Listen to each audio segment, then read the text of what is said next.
Boom. And we are live. I want to thank everyone for tuning into a very special edition of Off the Record on the People's Podcast with our incredible guest, Brother Paul, who's going to give us some wonderful information as well as inspiration. Assalamu alaikum, sir. Walaikum salam, sir. Yes, sir. Okay, now, Brother Paul, the first question that we would like to know, sir, is when did you first hear the teachings of the Most Honorable Elijah Muhammad? Well, I heard the teachings as my father entered the nation, and he had been studying the Honorable Elijah Muhammad program for a little over, I want to say, 5 years at the time that he heard it back in Rhode Island. And he actually physically joined the Nation of Islam in 1968. So I'm pretty much was born into the nation. Mm. Oh, praise due to Allah. Yes, sir. Okay. So, okay. So you growing up in the nation, how did you get to Richmond? Well, my father settled here in the due part of the 60s. He was in the military at the time, and he was a firefighter in the Navy. He taught a firefighting class on Treasure Island. And by that way, we settled from San Francisco, which we were living up on Third, and I forgot exactly where, but it was the project, Army Street Projects, Third and Army. And we moved from there at the time when I was approximately, I'd say I was maybe about 1 year old. So I pretty much grew up in Richmond, settled after my father. We moved over there and we settled there. Yeah. So I ended up going to Muhammad's University of Islam in the early part of the 70s. And it was a great experience, and that's where I first got my teachings, actually going in and out to the mosque on Sundays with my father and my mother. And, they both registered, went through their processing and got their X's. So my mother was a registered MGT in Richmond, and my father was a registered FOI in Richmond. Beautiful. All praises due to Allah. Yes, sir. Okay, Brother Paul. Yes, sir. And my sister Miriam sends a greetings. Sister Anita Rose from Muhammad Muslim 74 sends a greetings. And thank you all for watching all across the country. We can't wait to put this on YouTube. Please let us know what city you all are watching once we put it on YouTube as well. Okay, Brother Paul. The next question, being at Muhammad University of Islam in the 70s, I went, me and my siblings, of course, grew up in this dispensation of time. So we grew up under the rebuilding of the Most Honorable Spar Khan. But what was it like being at Muhammad University under the Most Honorable Elijah Muhammad? Oh, brother, it was very disciplined, very disciplined. And, we woke up every morning making prayer at 5 a.m. and ready to roll out to school roughly around about, say, 6:30, 6:37. We got over to San Francisco because we were bused. They would pick us up from Richmond, and then we would go over to Oakland and pick up the Oakland brothers, and then we roll over to the city, to San Francisco, where the university was set up at the time. Because I believe the address was 1805 Gary Street. Yes, and I really enjoyed the educational process that Muhammad's University of Islam had to offer, young Black people at that time, because it was very interesting about learning curriculum from a Black point of view. And it was really, and it's just one of those things, man. It was just something that you knew you had to have. And, I just wanted to go through everything and try to do everything right. Of course, there was some disciplinary action taken against me when I was younger, just being a younger child, just getting in trouble. You know, the sister instructors were very affluent and getting your academic stuff together. They were very affluent in that area. And I think that was the course in which I took as I've gotten older to be more studious, is because, you know, hearing your mother's voice and then hearing a sister's voice in general, it kind of puts something on your mind. And, you know, women have a way of teaching children because, you know, mother is the first teacher, as we were taught with the teachings of the Most Honorable Elijah Muhammad. So, yeah, the Honorable Elijah Muhammad, I believe he came to the school. It was prior to me, my family coming into the nation. I never got a chance to see him, but I've seen Minister Farrakhan when I was a young boy, and that was a highlight. He just had this aura about himself, you know. When I was just a young boy, you know, trying to figure things out, I was like, wow, Farrakhan, you know. I had no idea that, you know, here I am today in Richmond, California, still trumpeting that truth. All praise due to Allah. Yes, sir. Okay, well, Brother Paul, 1975 comes, the Most High Elijah Muhammad departs. How did that personally affect you and your family? And do you remember, because you were young, but do you remember the effects of that? Oh, brother, I was devastated. I was really devastated. I remember it coming on television, and my mother, she was getting ready to prepare dinner, and we didn't make the trip to the Savior's Day that year, but my mother went the year prior, and I said, Mama, there's a news flash on the TV. And he said that the Honorable Elijah Muhammad had passed away. My mother fainted. She literally hit the floor, brother. She fainted. And my brother revived her and picked her up and said, Mom, you okay? And she's just broke down and started crying, man. And I cried like a baby myself.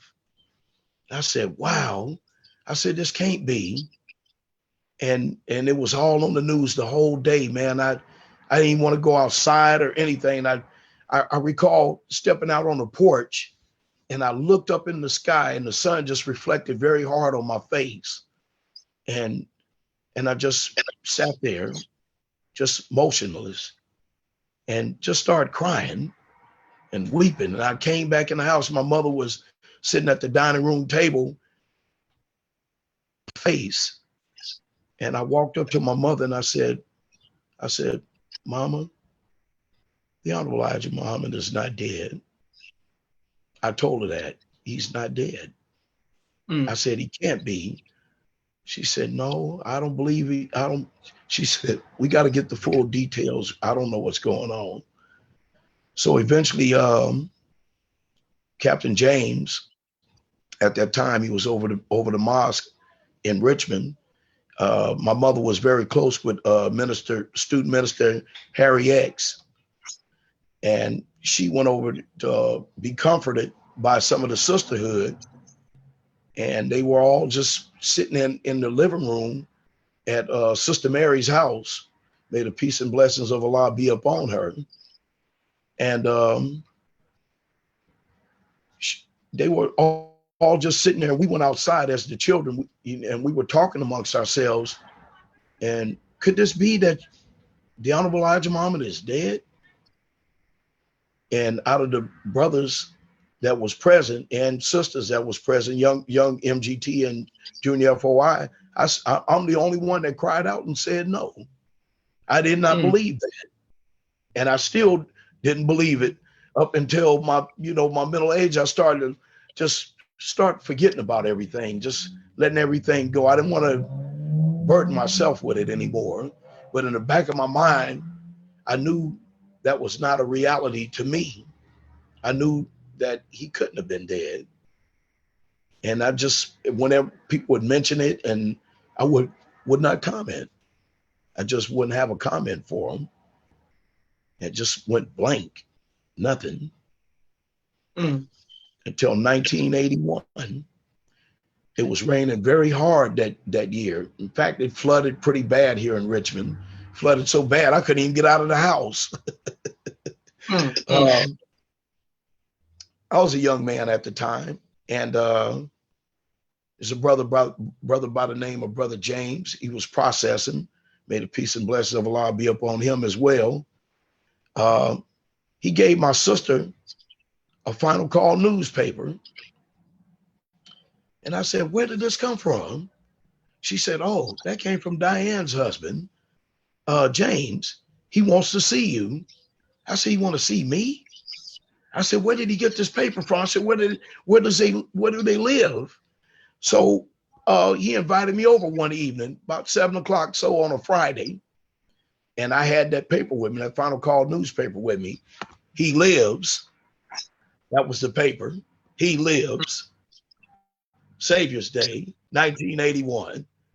And I was overjoyed just to know that he's alive.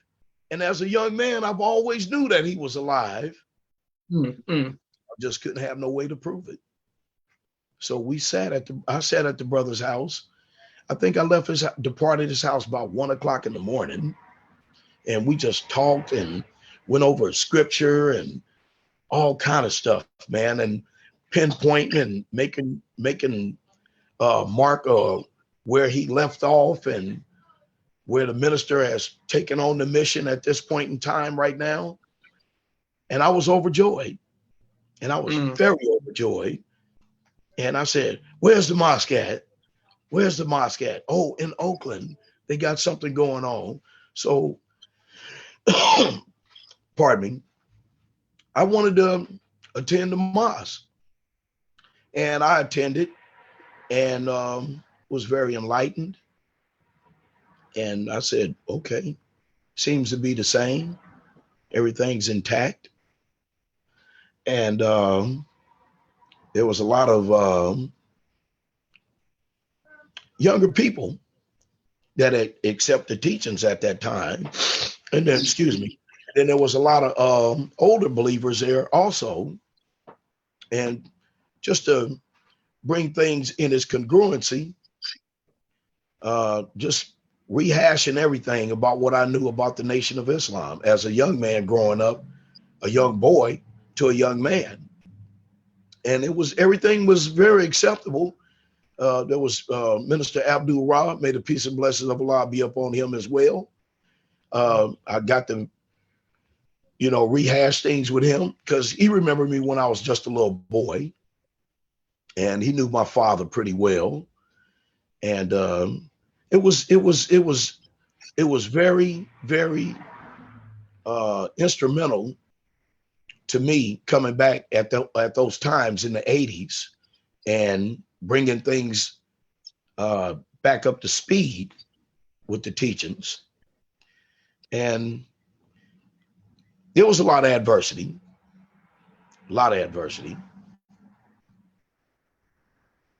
And I just was dealing. I did the best I could to deal. And, and I went back to the book called This Is the One by Brother Bernard Kushmir, who is now Brother Jabril Muhammad. And he made me draw a lot closer to being more studious. I can recall studying about the life and death of Prophet Muhammad, and I've seen the congruency with the Honorable Elijah Muhammad in that.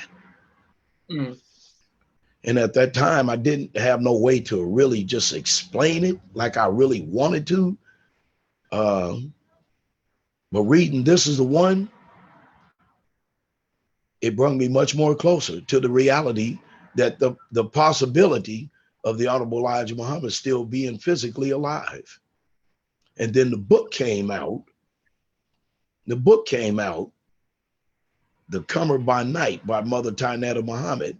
When I started putting that back together with everything that I have learned about the Honorable Elijah Muhammad, it came much more vivid and clear that he is physically alive. And I had a very, very distinct opportunity to stay in the Honorable Elijah Muhammad's home in the early going of the 80s when we recovered and retrieved the property. And I stayed there for a little over 3 weeks. And that was an experience in itself.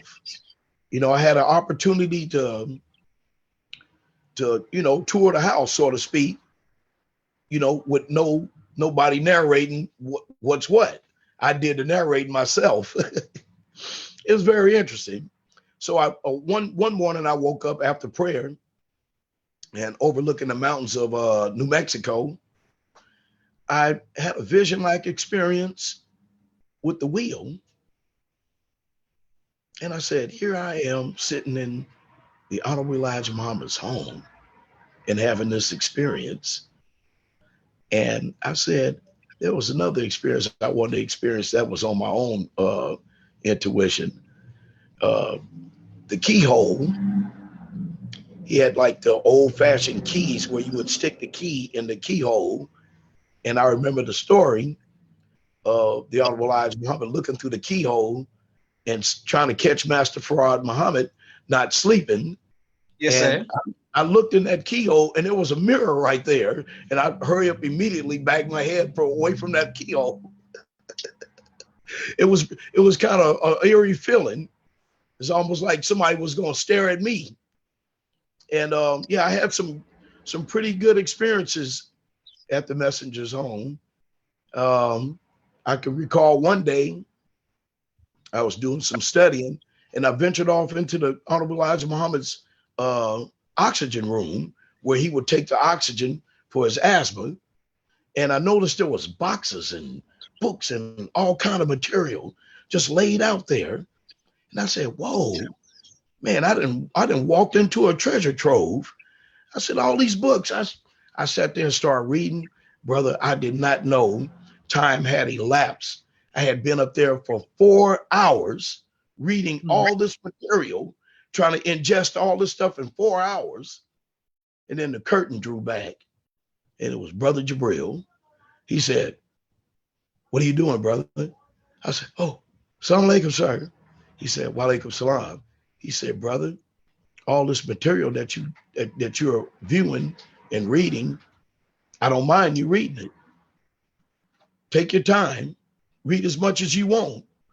For this material is going to be put together into a study guide by his brother Jabril and Dr. Ava Muhammad. May the peace and blessings of Allah be upon her.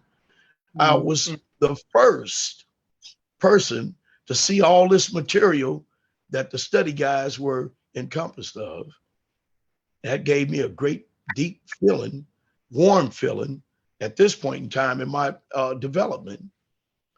And that was one of my most interesting things that I had with the teachings, was allowing myself to be studious, because the Honorable Minister Louis Farrakhan always trumpet that. You must study, you must learn. And I'm going over these teachings and pounding this stuff in my brain. And man, I'd be in this barbershop just rattling stuff off, man, that I just never knew that it would come until it's called upon. It's a beautiful thing when you understand what's really going on with this. And I'm trying to walk the path of an upright man. And it's a challenge every day. It's a challenge, and I'm grateful and thankful for the Honorable Elijah Muhammad. And we can never thank him enough, Master Farad Muhammad, for giving us these two valuable instruments to be measuring our lives by and set a standard for ourselves as going on to be the gods and goddesses of the kingdom of God here on earth. Excellent teaching, Rev Paul. Yes, sir. And people were showing you love all across the country. My sister Naima sends her greetings. Sister Rachel Neal says, all praises to Allah, her dear brother from Richmond, California, teaching our history, brother. Yes, sir. Praise And be to Allah.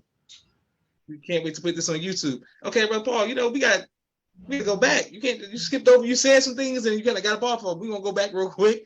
So Yes, let's sir. go back. Mother Tanetta, in her book, The Comer by Night.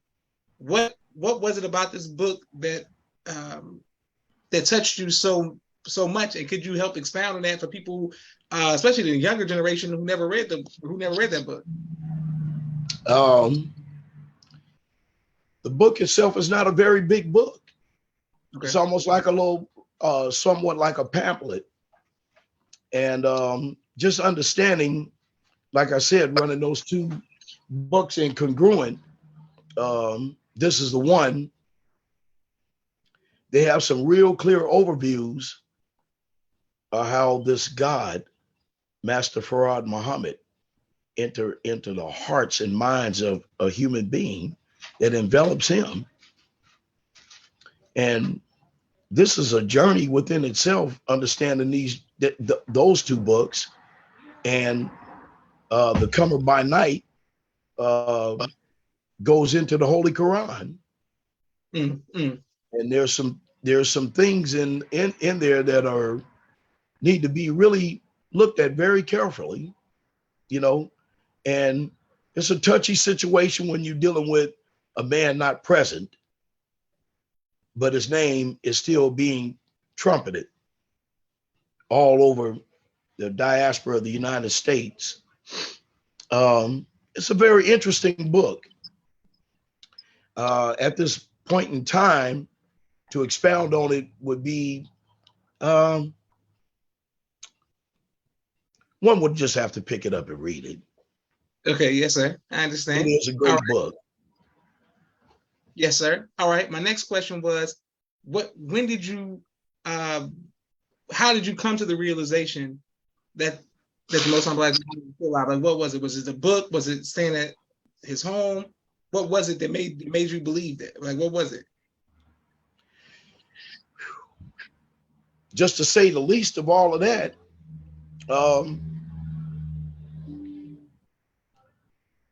reading the story of the Bible about the departure of Jesus, book of Acts, which is two different parts of departures in the Bible, because there's one Jesus that went up in a cloud, and then there's another Jesus that was hung on this so-called cross. And to be the same man and telling the same story, it had some bearing on reality in my mind, that these are not the same men. These are two separate events and stories, but using the same name, Jesus. So it told me right then and there is some reality to this thing called departure of this one, and he becomes the exalted Christ. It grabbed me very, very heavily, just going over all the material that I have read in times past and present, that gives me the great understanding that this man is not dead. He is not dead.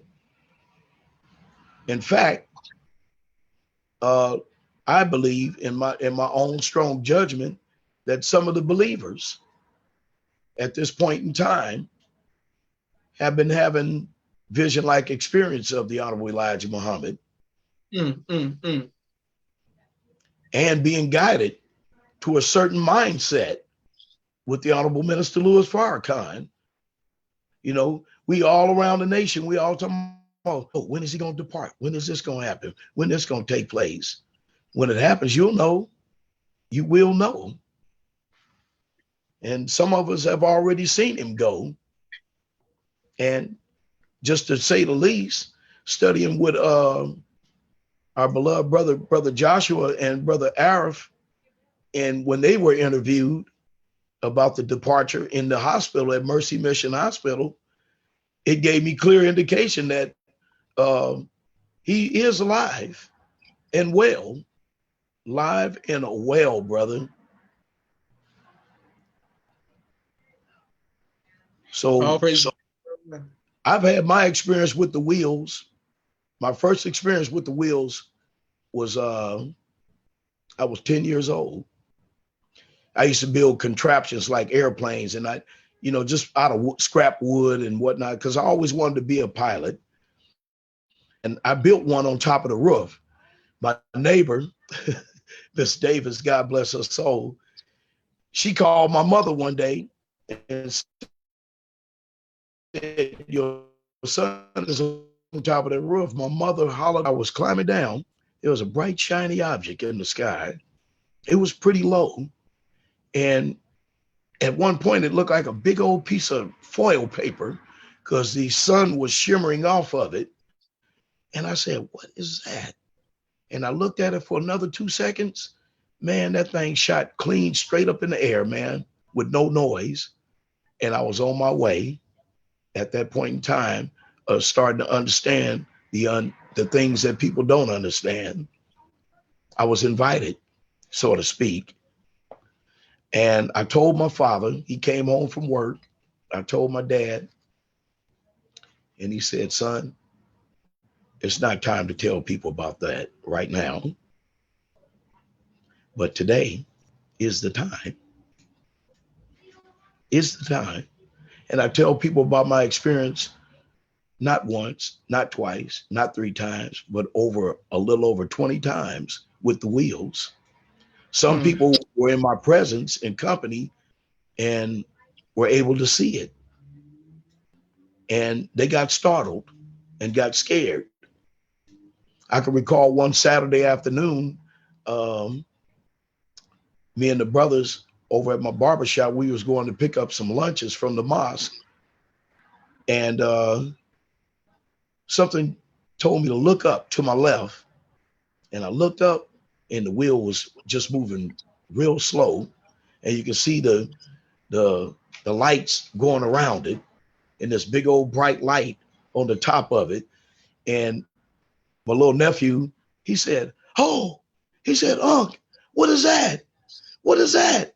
Hey, man, brother, he literally took off and ran across one of the most busiest streets in Richmond without looking. And he was that terrified of what he saw. But I had told him, I said, "Those are the wheels." One of the wheels that the Honorable Mr. Louis Farrakhan talks about on the lectures. I said, "You must not have been paying attention."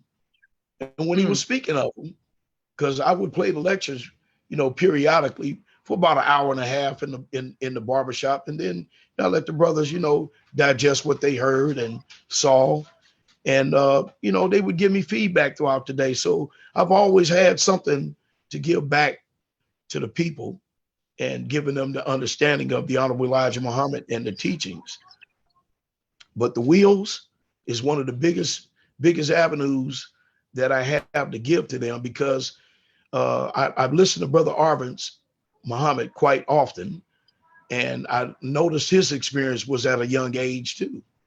And that's where my understanding came at a young age about these things do exist and they are real. And I think I've had contact with some of the occupants once or twice. Scary moment, but a real one. Yeah, okay, yes, sir. Okay, Brother Paul, we coming right here. Okay, thank you so much for this information. Okay, man, we're gonna stay right there.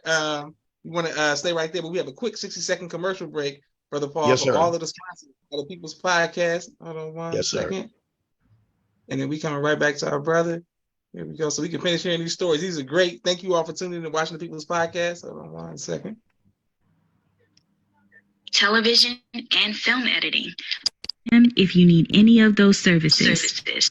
Sister Miriam's ABC I Love You children's book and coloring book, and now Spanish book, all 3 available on Amazon.com. Sister Naima's Stay on Point Dance Academy, LLC. She teaches ballet virtually to young girls all across the country, right here in the studios of Atlanta, Georgia.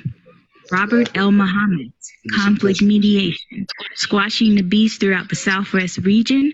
He does a phenomenal job. His wife, Sister Fudia Muhammad's Giving Birth to a God and the Science of Child Rearing. Please make sure you go out and get a copy of her book as well. Chemistry 6 episode, a new television series out on YouTube. He's looking for actors and writers. Make sure you support him. Keep It Hood, helping others overcome depression. Also by Taj Hollywood. I expected to. Brother Aaron's Elevated Places, stress management, real estate, credit, repair, and restoration. His Respect for Life Center. They do personal wellness, philosophy, emotional, and mental spiritual wellness. 229-344-1474. Dr. Henry Carter's King Henry Turkey Legs, right here in Atlanta, Georgia. Brother Rashad Muhammad's COVID-19 disinfected cleaning services out of Chicago. Student Minister Sharif Muhammad's book, A Soldier in the Movement of Christ, available on adulsharif.com. And lastly, Brother Joshua Muhammad's book, Cleopatra, as well as No Father, No Excuse, both available on Amazon. That's great. Perfect. Okay, Brother Paul. Yes, sir. Yes, sir. Yes, sir. Okay, you're going deep, and we enjoy every bit of this. Okay, so when you had this encounter, how did the people look? Human beings, black, about 6'5", haircut low, clean cut, fast thinking, fast moving. It was almost when I talked to this brother, he knew my thoughts. The encounter was in North Oakland. At the time, I was under Minister Abdul Rahab, and me and my brother was on our way to the mosque. We had been out pushing the whole day, and this brother just said, "Hey," he said, "Assalamu alaikum." He said, "Walaikum salam." And he had his collar buttoned up, shirt button all the way up to the top. Now, I look at us as black people, we don't do that. We like to kind of, hang back a little bit. And I said, this brother's a little different. And he said, "What is that your brother's got?" The final call. He said, "Yes, sir. As the posture that you're taking right now, that's the posture that he had when he was standing there, and he stood with his hand on his chin, just like you right now." And he started going into things. And then there was this brother strangely up underneath the hood of a car with some overalls on. I never seen the man's face, and he tinkering with the car. We can hear him. My brother kept looking over at him. He's like, man, he ain't stopped not one bit. But the brother was talking to us, and he said, "So you represent the teachers of the Honorable Elijah Muhammad?" He said, "Yes." He said, "The mighty nation of Islam." And I said, "Yes, sir." And he said, "I remember going to the mountains, and I gave the Adhan, and it reverberated through the whole mountains, echoed all the way through." And I said, "The Adhan?" I said, "Wait a minute, who is this? Who is this brother?" I never asked him, was he a Muslim or anything? And he just started going into some stuff, man. He was just a strange brother, but his eyes was very clear. He had very clear eyes, like baby eyes. And he said, "Pardon me for one moment. Excuse me." He turned around, and me and my brother, we were standing there talking. We looked at each other, and I turned around again. He was gone. I thought he had ducked behind the hedges. And he said he stayed at the house because he said that was his mother's house. I said, "Oh, okay. Maybe he ran in the house real quick." So I walked up to the door to knock on the door. The screen door was open, and the front door was open through the screen door. And old lady came to the door.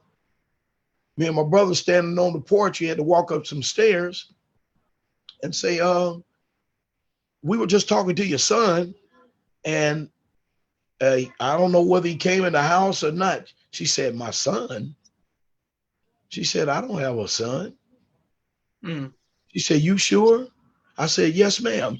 He was just down here on the sidewalk talking with us, and the guy working on the car. And when we looked down, the car, the hood of the car was closed, and the guy was gone.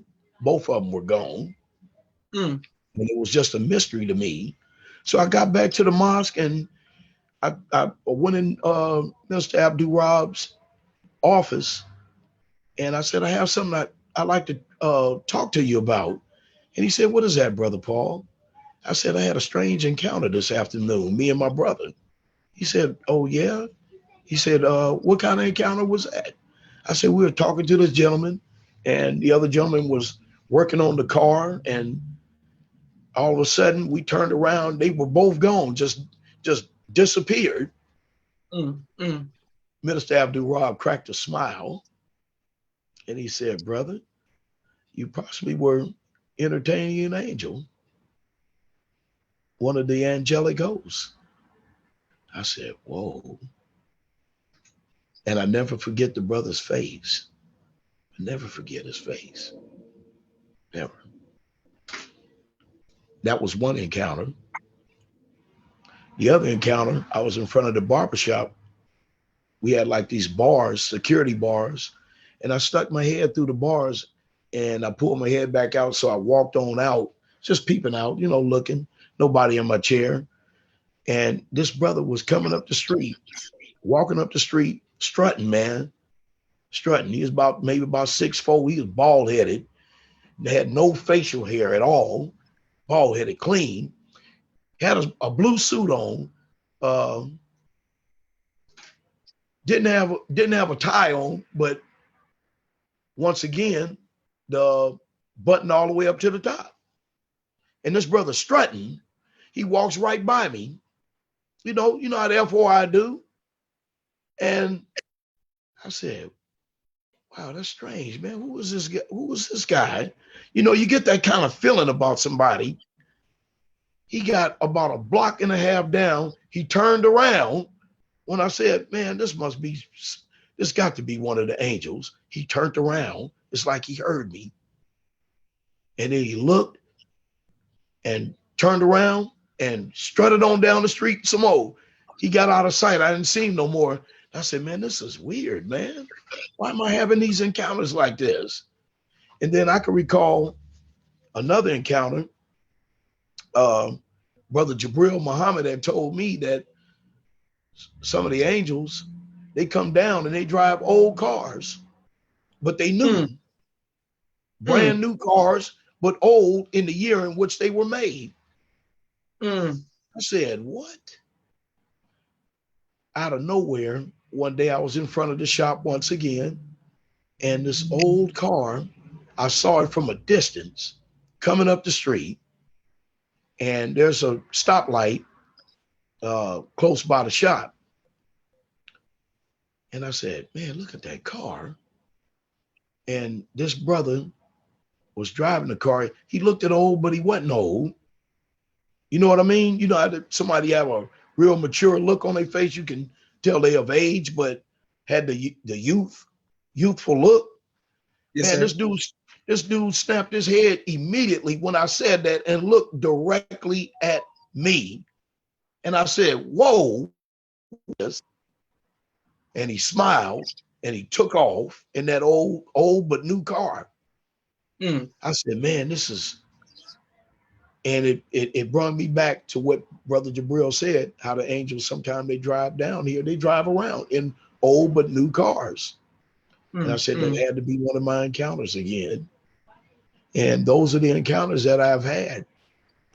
And it strengthened my faith in what I believe.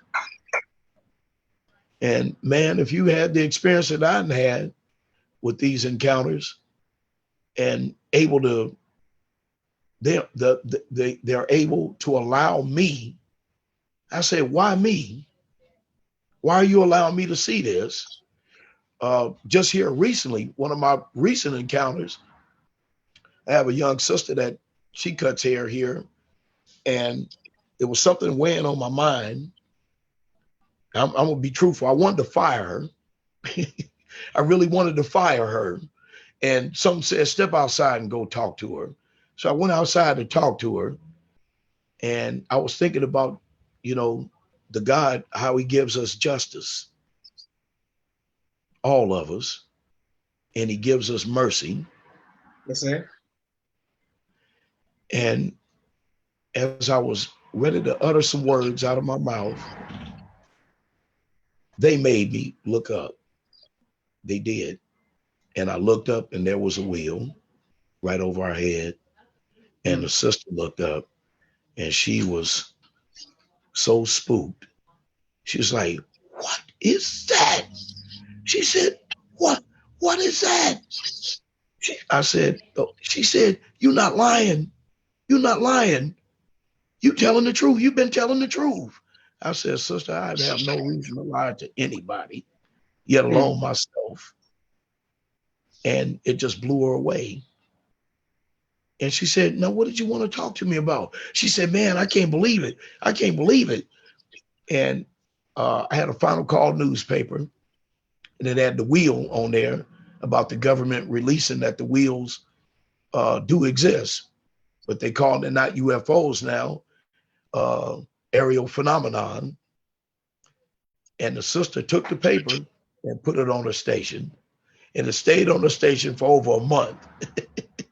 And she was periodically at times when she was here looking at it. I never said nothing to her about it. And then she just started asking questions. And I gave the most honest answers I can give to any human being, because I feel that's the way this thing should be. We should give our most honest opinion and answers that we do have from the teachings of the most honorable Elijah Muhammad to give to our people to free them of their ignorance in which they've been put in.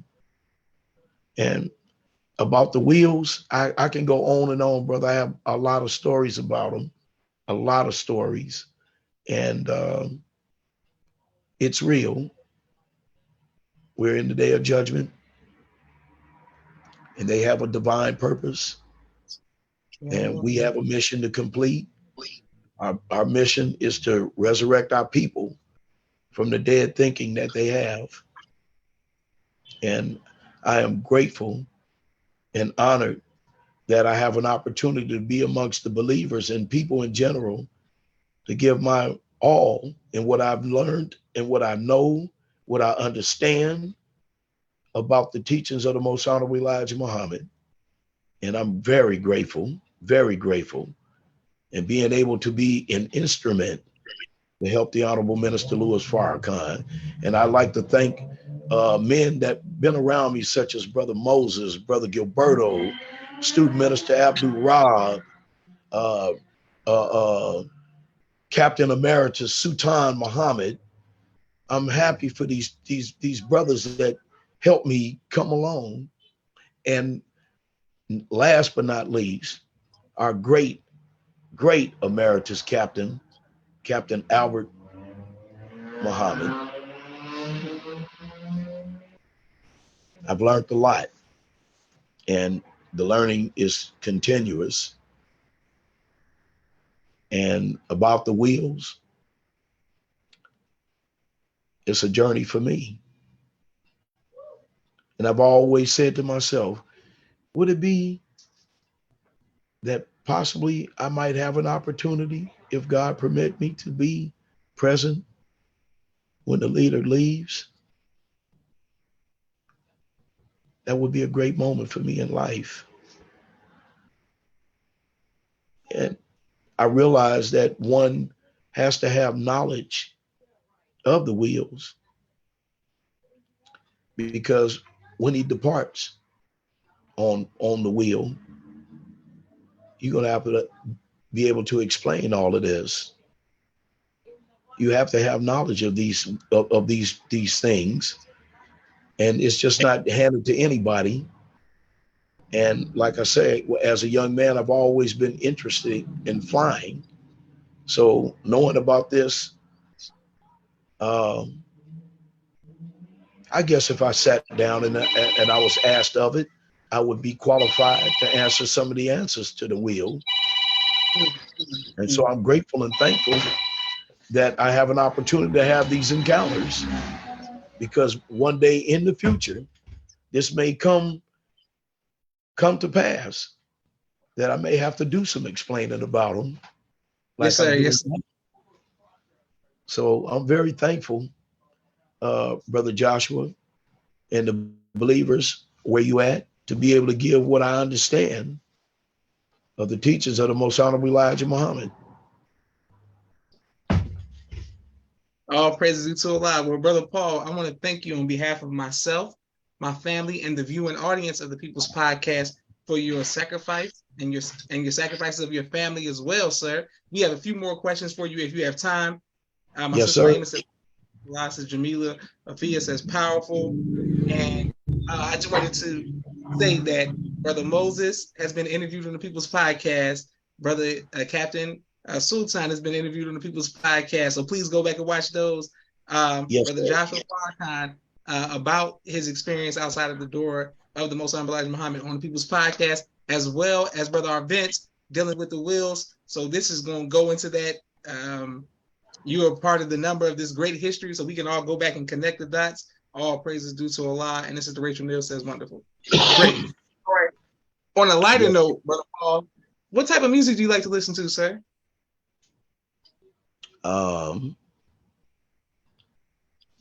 Rap. Okay. R&B. Okay. Gospel.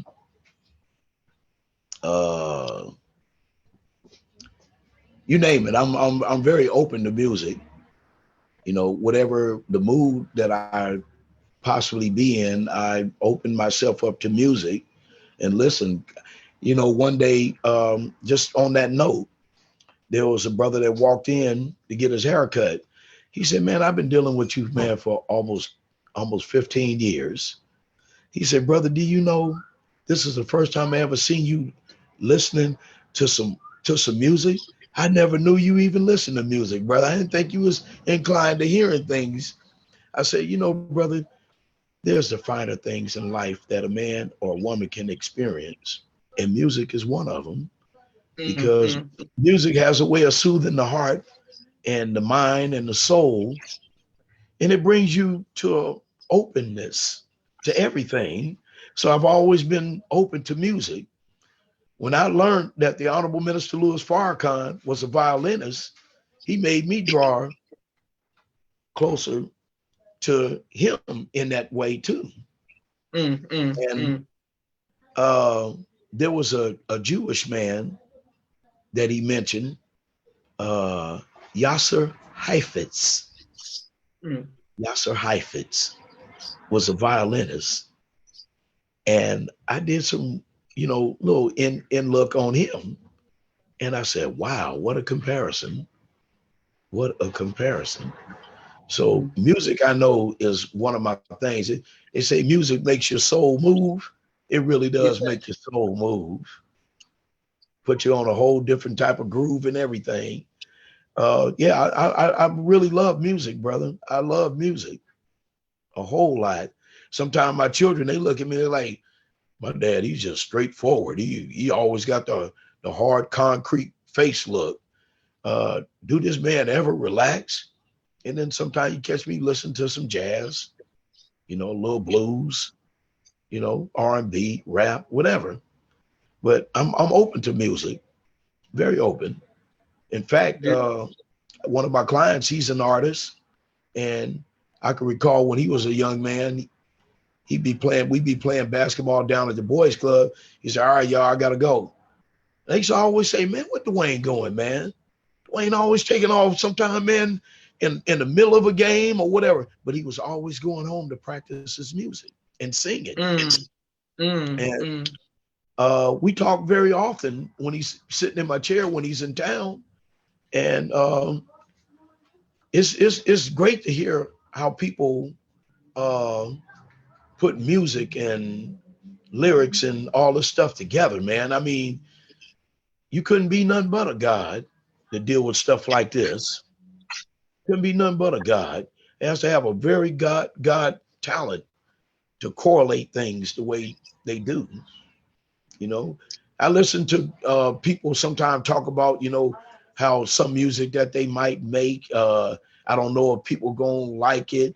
You'll never know until you put it out there, because everybody is inclined to something that you have to offer them when it comes to music.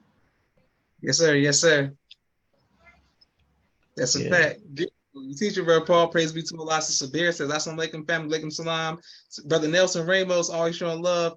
Sends the greetings from Massachusetts, always holding it down. And I can't wait to put this on YouTube. Thank you all for watching as well. Okay, Brother Paul, we're gonna call this part 1, inshallah, because we want to bring you back. We want to go back in. You gave us so much more. I'm like, okay, we got to do an episode dedicated just to the wills alone. But for now, we have one more question for you, sir. What would you like your legacy to be?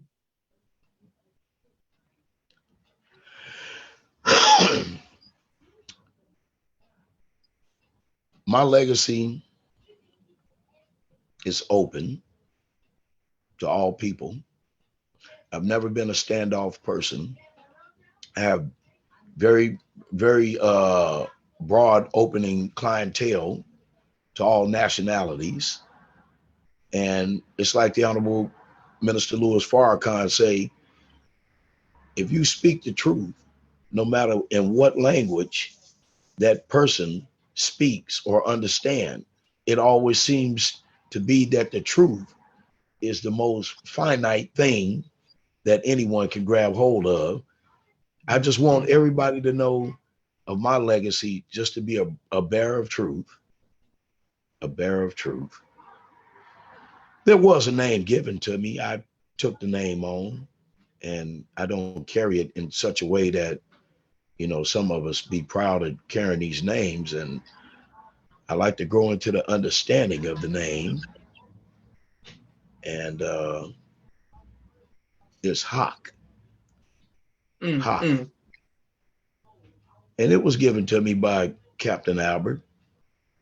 He gave me that name. He called me one day and he said, brother, I've been around the nation for quite some time now. And I don't think Minister Farrakhan would mind if I give someone a name. And I said, yeah. I said, who you gonna give a name to, brother? He said, I'd like to give you a name, brother. I said, me? I said, oh, brother, he said, no, brother, I'd like to give you a name. I said, what name would that be, brother? He said, Hawk. All right. Assalamu alaikum. And he hung up the phone. So when I called him back, I recognized the name to be the truth. Yes, sir. Yes, sir. Yes, sir. And I said, wow, I don't flaunt that name. I don't throw it around in any congenitive way. I just know that it's in me. I'm trying to strive to live to be that name that he gave me, Hawk. Well, praise to Allah. So that's my legacy, is the truth. Yes, sir. Yes, sir. I stand on it. I live by it, and I'll die by it. Oh, praise to Allah. Go ahead. Yes, sir. All right. Well, I want to thank you for taking time out of your busy schedule to come on the People's Podcast. We're going to upload this to YouTube right away. And thank you all for watching all across the country. Brother Paul, you've given us some amazing information as well as inspiration and, of course, the truth. This is Jabril Angel Muhammad signing off for the People's Podcast. Assalamu alaikum, sir. I don't like that hat you got on, though. It should be a cowboy hat on your head. Wa alaikum salam, beloved. Thank you for having me. And may all the believers, may Allah bless you all. Thank you for listening to your brother Paul. Assalamu alaikum. Alaikum salam, sir.